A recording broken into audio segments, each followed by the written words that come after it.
शांतनु नायडू ये नाम और ये शख्स कुछ सालों में रतन टाटा के साथ अक्सर देखने को मिला। शांतनु उनके अंतिम संस्कार के वक्त भी साथ था।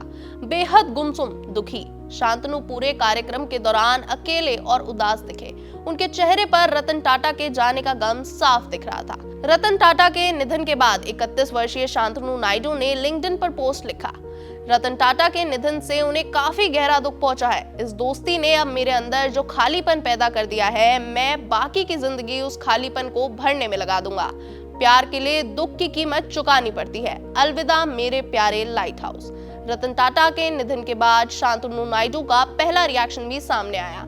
वो भीड़ से गिरे थे। तभी एक शख्स ने भीड़ में चिल्लाते हुए कहा, शांतनु प्लीज मेरी बात सुनिए, मैं 5 महीने से रतन टाटा जी का इंतजार कर रहा हूँ। इस दौरान उन्होंने रतन टाटा के निधन के बाद अपने पहली बार रिएक्शन दिया। बिजनेस टाइकून रतन टाटा पंचतत्व में विलीन हो गए, लेकिन इस बीच सबसे ज्यादा चर्चा थी एक ऐसे चेहरे की जो रतन टाटा के साथ साय की तरह रहा।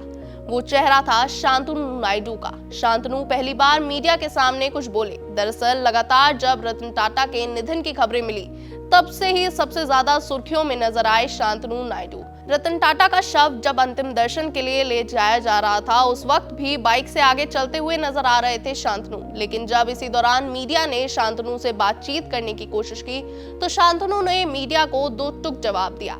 शांतनु नायडू ने मीडिया से कहा कि I will really appreciate if you please let me grieve peacefully.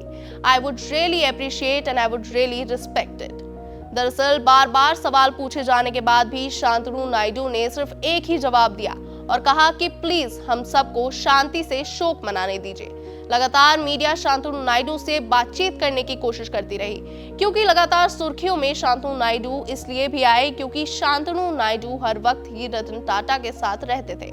इसी दौरान जब उनसे पूछा गया कि वो अभी फिलहाल इस पूरे मामले पर या फिर रतन टाटा के निधन पर क्या कहना चाहते हैं, तो उन्होंने बस एक ही जवाब दिया और कहा, कृपया करके हमें शांति से शोक मनाने दीजिए। शांतनु नायडू ने रतन टाटा के निधन के बाद दरअसल एक बेहद ही भावुक पोस्ट भी लिखा। शांतनु नायडू ने अपने पोस्ट में वो सारी बातें लिखी जो कभी ना कभी वो रतन टाटा के लिए महसूस करते थे।